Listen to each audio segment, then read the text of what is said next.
Hi, my friends.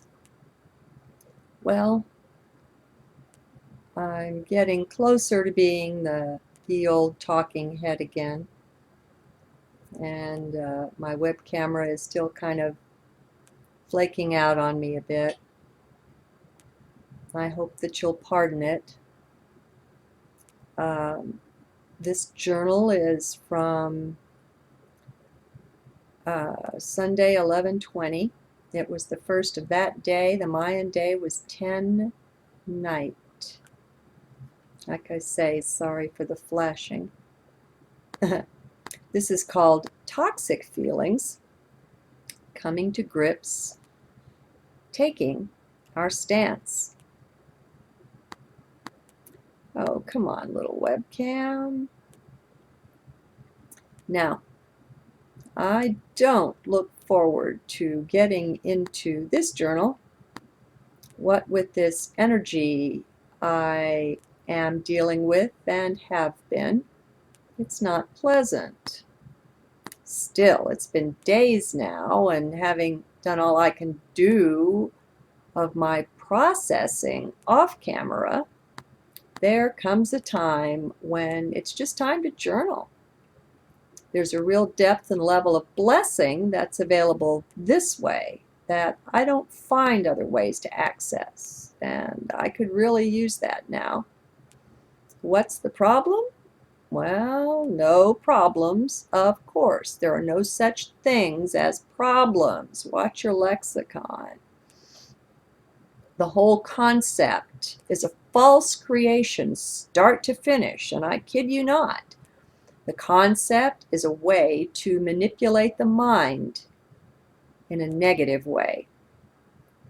It's subtle, but then it's not, too. So let's all be done with the word and the whole idea of problems, shall we? At least consider it. It's a choice. Parenthetically, life is meant and made to bring only blessings. Problems are an idea, an invention of mind. So, if this that I'm dealing with isn't a problem and it's been bugging me for days, then what is it? Just energy in a knot or in a non-flowing configuration that would flow with some healing. And flow is a good state to be in. It is natural and representative of what is, of life. Everything flows. It mirrors that. Okay, stuck energy, on the other hand, represents disorder and death. So let's just call it some stuck energy that's been that way a long time. Lifetimes, in fact.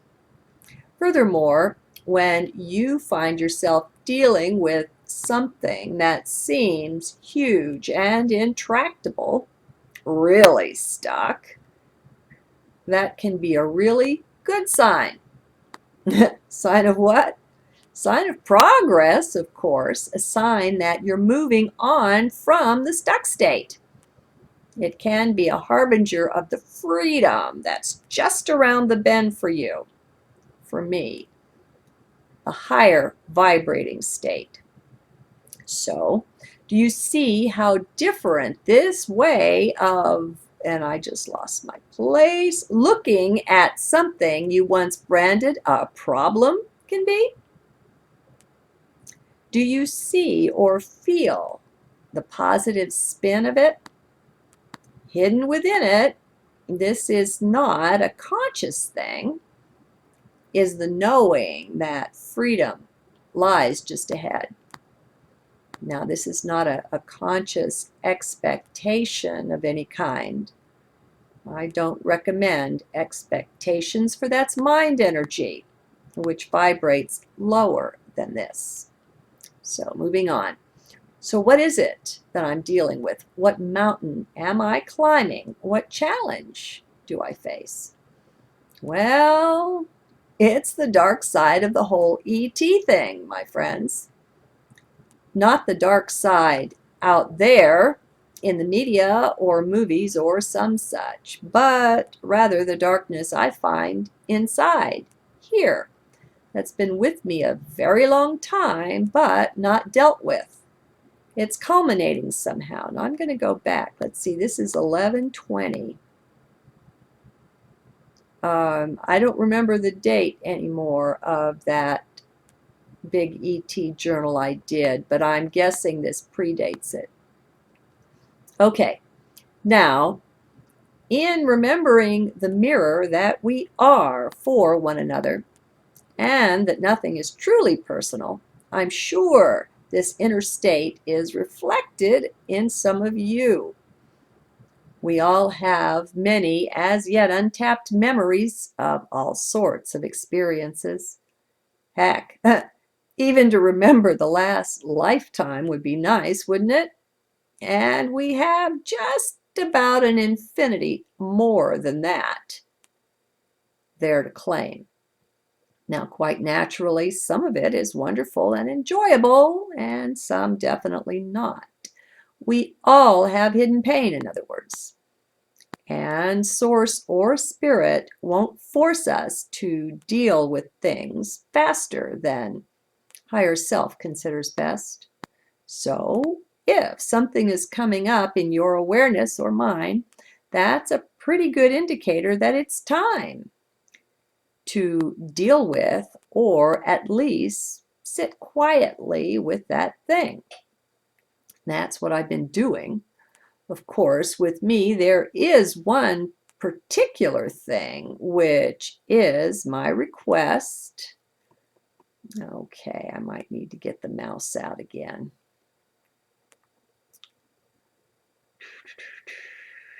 Sorry.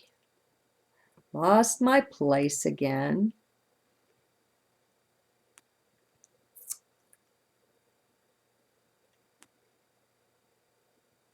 Okay. One particular thing, which is my request made quite recently to uncover and deal with the anger energy that made my liver the way it is, diseased. I want that healed. I demand it, in fact, and see no reason we can't begin to be the real masters of energy. We really are on other levels. The liver is traditionally where we hold our anger. So I say it's time to be that in the here and now, the master of energy. So I set my intent. Will it pan out? Will it manifest? Truthfully, I don't much care. It doesn't matter to me. And be in heart, be in the now to understand this. And be totally loyal to being in the now moment. When you are, you find that all you care about is being totally true to this moment, to what is in it. And that's enough. There's no real concept of a tomorrow or a yesterday here. It's not needed. It's not real when perceived from this space. Now, did you hear that last line? It has a key in it. It's not real when perceived from this space. So perspective is key. You will find things true in heart perspective, functional there, that make no sense when taken out of that space and viewed from the perspective of mind. You know, I'm going to share with you a little bit of what Nisargadatta has to say in I Am That about this. I was so excited in my readings to discover this. It's a short section here, and he's talking about, let's see, A Quiet Mind is All You Need is the title of the chapter, begins on page 65. And so the questioner is saying, where am I to look? You know, you tell me to get out of the mind. Where do I look? What direction do I look in? Nisargadatta says, all directions are within mind. I am not asking you to look in any particular direction. Just look away from all that happens in your mind and bring it to the feeling, I am.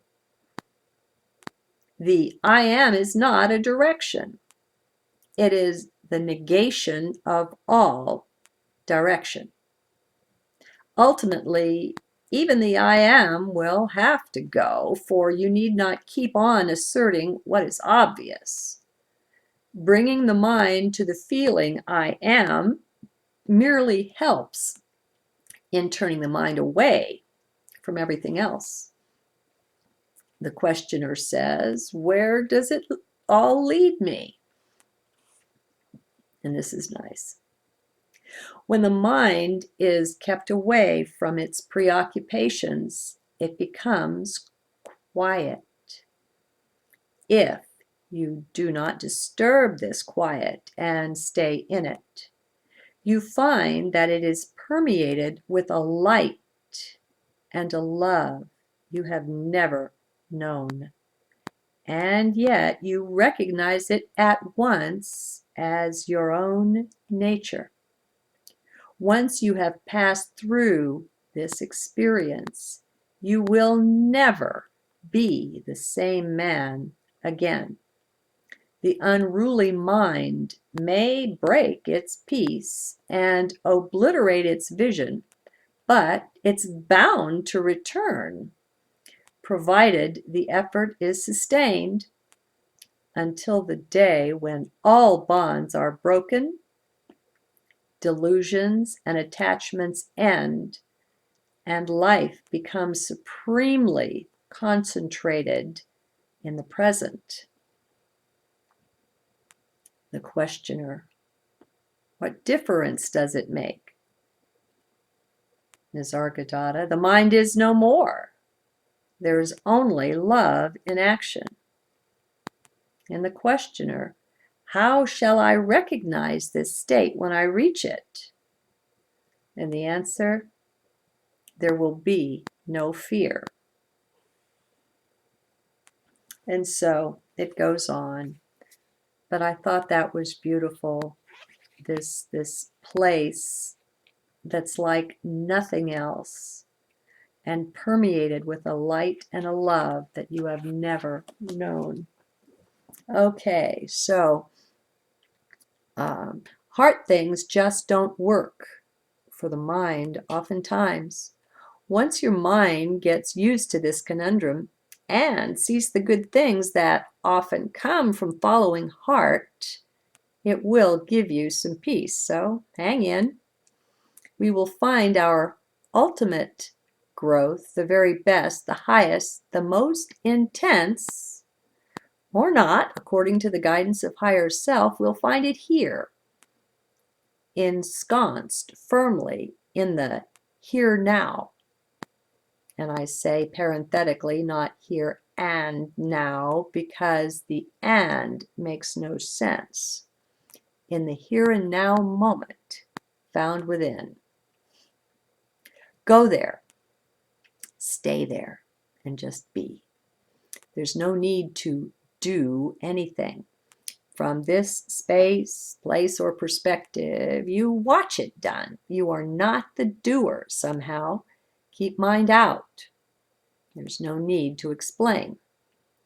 So, the extra little, perhaps different piece of my puzzle to yours is my request to sort this liver anger thing out. Making that intention took something that was always there in the background and brought it up front, the ET thing, or rather, the dark side of that. For, of course, some of our very best friends, our own family, are benevolent, highly evolved ET beings. Now, I really don't like getting into this stuff publicly. Thus, all my work in the background, suffering kind of sort of these days away from the journals. Naturally, I'd rather bring you sunshine, rainbows, flowers, and gentle breezes, but hey, We're here to grow and develop and get this done, right? We're here to transcend our current use of time, that grow and develop thing, since it makes no sense in terms of simultaneous time, which is the more accurate reflection of reality, at least on higher dimensions. Still, we have both, and that's fine too. It's not that by knowing time is simultaneous, that takes all meaning away from to grow and develop. I heard it put this way once. We made the choice to stretch things out in time-space to give us the opportunity to have the feeling, the experience of growth. In ultimate oneness, the word growth makes no sense. From what to what? When you're the all. Another positive way to view time-space is an opportunity to make huge change that would be too much at once for the physical body-mind to accommodate. Done at once, it would blow all the circuits out. But spaced out over time, not so much. Okay, enough avoidance, moving on. And parenthetically, I see how getting off into those rather mental explanations is an avoidance tactic as I watch the self. The internal reality for me is that I'm screaming angry over the whole alien abduction thing. The harsh, insensitive way it's so often carried out. It causes such pain and unnecessary trauma. How hard would it be to be simply kind? And it makes me really angry too to see the way they are trying to, if not actually take the planet over, which I don't see that they're doing, then at least insert themselves via hybrids everywhere and go undetected by mankind. And that makes me mad. Well, angry is the proper word.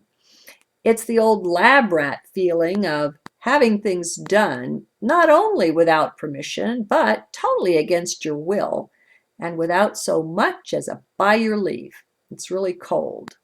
Now, stay in heart. I am not out to arouse negative feelings in you. So don't take mine in, okay? It's enough that I'm having to deal with this. You be true to you. It seems I've been programmed somehow not to feel hate. And that's probably part of the growing up programming we all get. Hate isn't nice. Only bad people feel hate, and on and on. Only once in the midst of some of the most terrible levels of pain was I able to express this emotion, and not very strongly at that. It was pretty wussy. So I continue to watch. What we can all find, though, without too much difficulty, is pain. Raw, intense, screaming pain, hidden deeply, or not, within. If I didn't know the overall energy I was working on here, the liver anger stuff, I'd think that the whole issue was this terrible pain. Now, while this pain needs to be addressed and worked with, my internal silent watcher knows very well there is more. Hidden under pain is anger, and hidden under anger is usually fear. So, terrible and horrible though it appears to be in the midst of addressing this pain, of just being with that, of allowing, making welcome space for the feelings to flow, I know this is still early stages, the top layer, if you will, of what lurks there underneath. So I just watch. These are the times when it is so good to be single and live alone. No one would want to be in the full depth of their agonizing pain in the presence of another, lest it break that one's heart. And yet the pain must be faced. Actually, and be in heart for this, it's your friend, that pain. Feeling this pain is a part of the healing unguent, the restoration process for the soul. As long as we refuse to address our very real pain, we sleepwalk. To that extent, we're less than whole. We're not acknowledging a deeply, truly hurting part of the self. We leave it there to suffer all alone, hidden, fragmented, rejected within. Do you see this? Can you feel it within the self? Have the courage of your heart, my friends. Be unafraid. No, you won't crack or break and fall apart. Sure, it may seem like that for some period, and some of us are wise to consider healers and even counseling help through this if you find someone you can trust. Nonetheless, you are the divine being which is accessed within.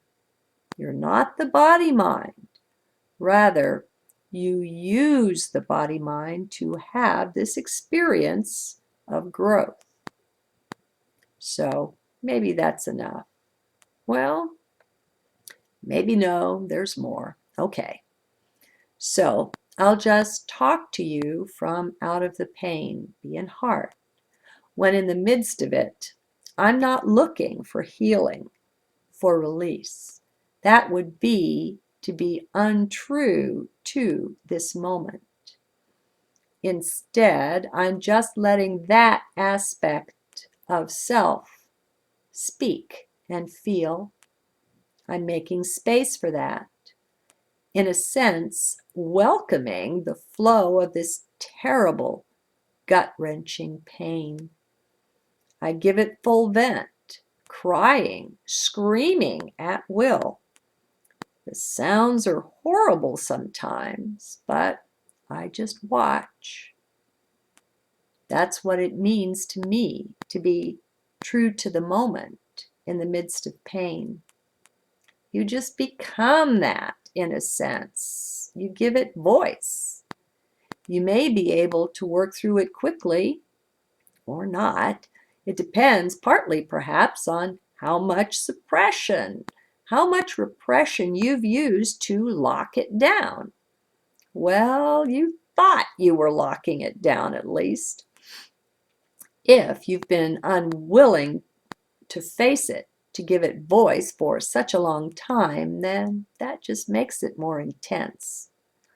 Thus, my situation, where repression early on was a way of life, I still have almost no memories of childhood to about age 8 or 9.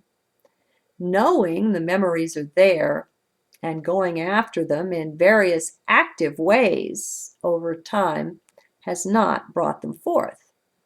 Perhaps it needed this willingness to feel what was repressed. I don't know. Anyway, there's a bit of amusement as I look on and realize that though I haven't brought forward any memories from this life or other ones of direct ET contact, they've just got to be there. It's all well and good to know that we're all one and that my brothers and sisters, little children even, are being abused in this hybrid program. These deep gut level feelings don't come from that, from empathy. They don't feel like it. They feel like my own. How very funny this life is, really. Oh, my friends, I do so highly recommend moving into the watch and observe perspective on your life. It makes things much easier to bear. Heck, there are things we probably don't even contact until we get into this mode. They would be too traumatic if we thought we were still the body mind. Do you see? Once we know we're not that and have suitably disidentified from that purely 3D state, we can address much deeper things. Now, what I meant by saying it was funny is from the watcher's perspective, to see these deep feelings emerge, yet have absolutely not one experience, one memory on which to base them. It's just amazing.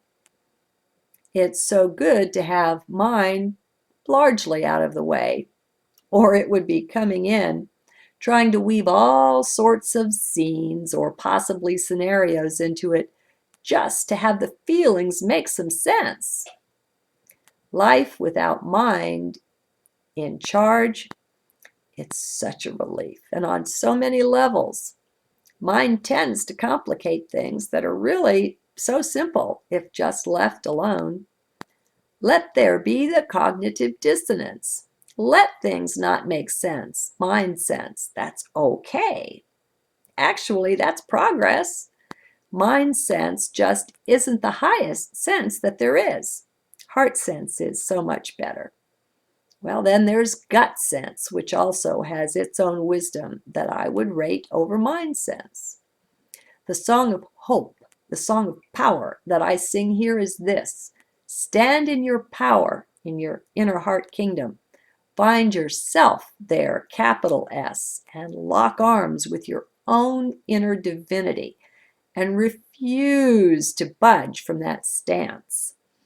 As each one anchors in the now here into heart space or whatever it is, all are strengthened in the fractal. This is an unassailable point, spot, or stance. I'm calling you to take back your power from the world, from the life, whatever you've given it to, take it back. Ground yourself firmly within and into Mother Earth. Let's take our stance in and as the light we truly are. You are truth itself. Make deep contact with that which you are. From this point, the whole world, the whole cosmos, and all that's in it looks different. No one can give you this perspective. You can't get it reading in a book.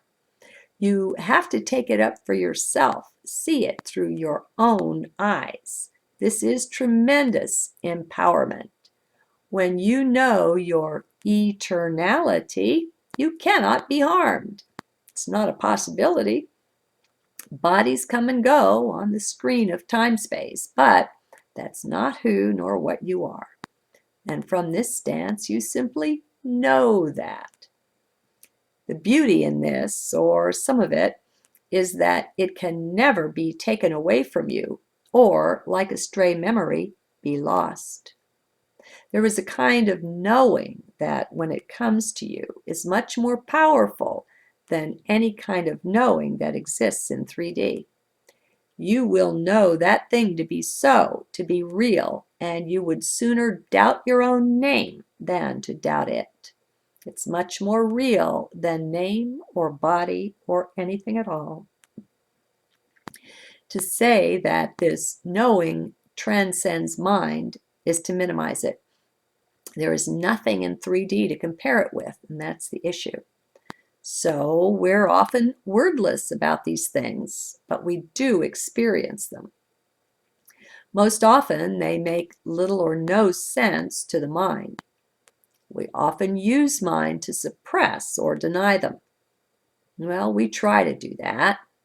These are more real than mind itself, so it's not a very useful tactic. If you go for any knowing at all, my friends, let it be the knowing of the higher self. Go within. Be there. That's all. Just be. Spend time there, if you will. Just get stubborn about this. Find that steely determination inside that just won't be denied. Soon enough, it will be time to let that go. You'll outgrow it, and probably quickly, but that's okay. Be true to the now. Don't let mind take you off into future or past. Stand pat. Now, I know there are minds out there in the audience who would have liked more details on the ET thing. I'd like to have been able to give it as well. As it is, if you're still with this journal, then you've received quite an energy charge. Much is hidden within it, and it can be enough to unlock your own inner experiences if you're ready for that, ready to address them. One maybe final note here. Don't trust memory. As we know, our ET brethren are able to manipulate it. That and our central nervous system. Heck, even our own earthbound science has found ways to do this. So stick with the watch and observe stance. Watch, but don't believe. As we stay in heart this way, we're in the ideal position to sense the truth. Don't switch off your BS detector for anyone or anything. Leave it on. Chances are very good that some illusion will be presented as fact or reality. You'll be fine if you don't buy into anything deeply. Just don't believe. Watch it instead more like a movie. Get what you can from it. There's always something to gain.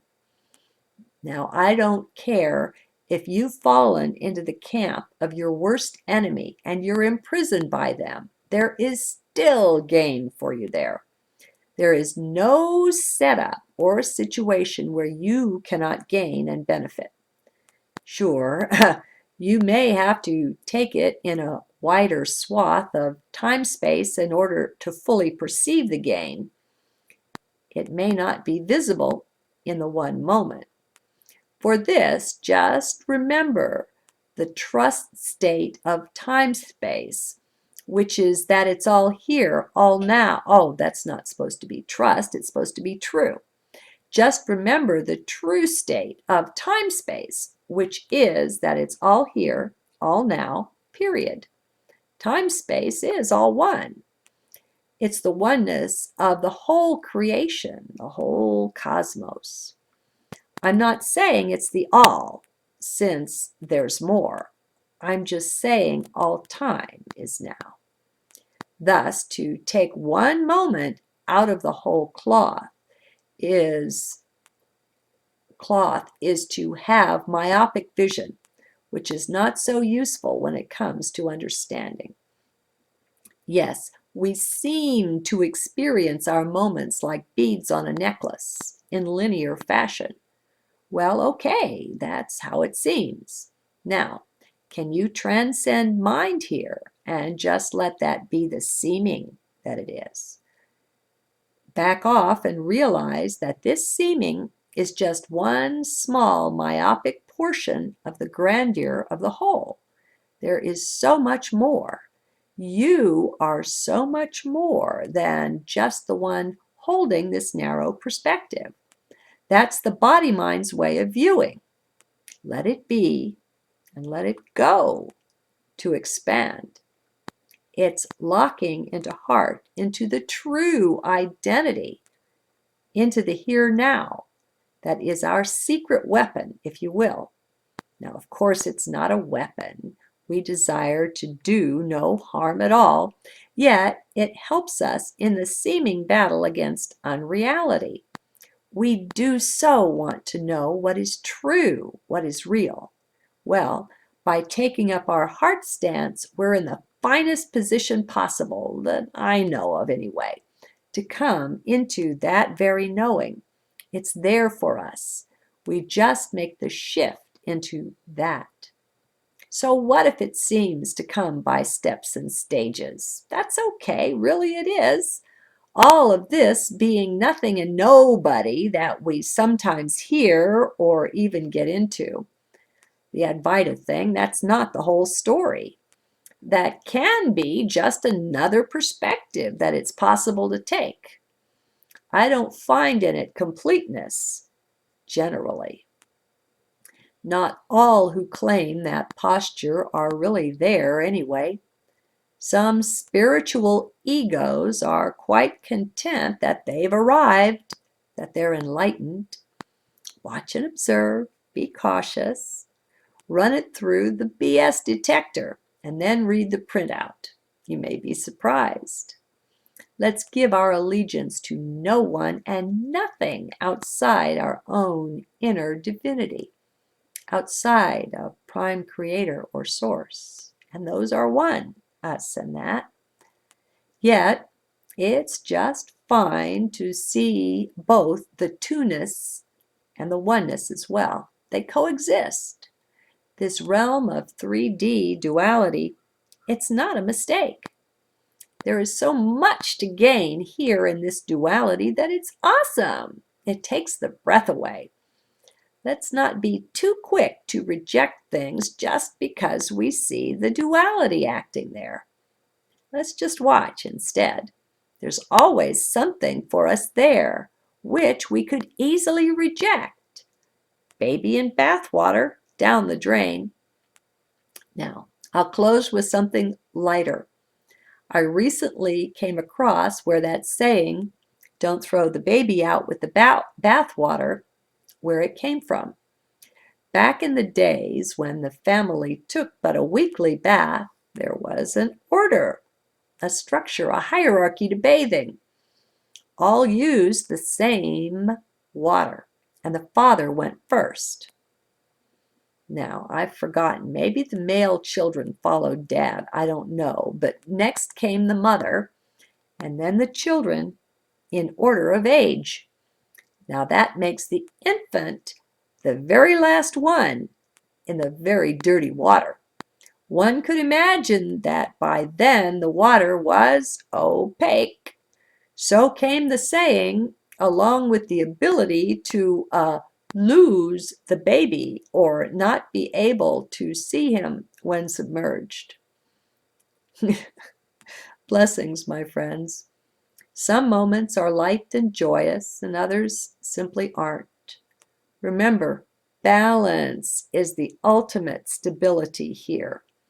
Across all lifetimes, all dimensions, all everything. Simple balance is exquisitely beautiful.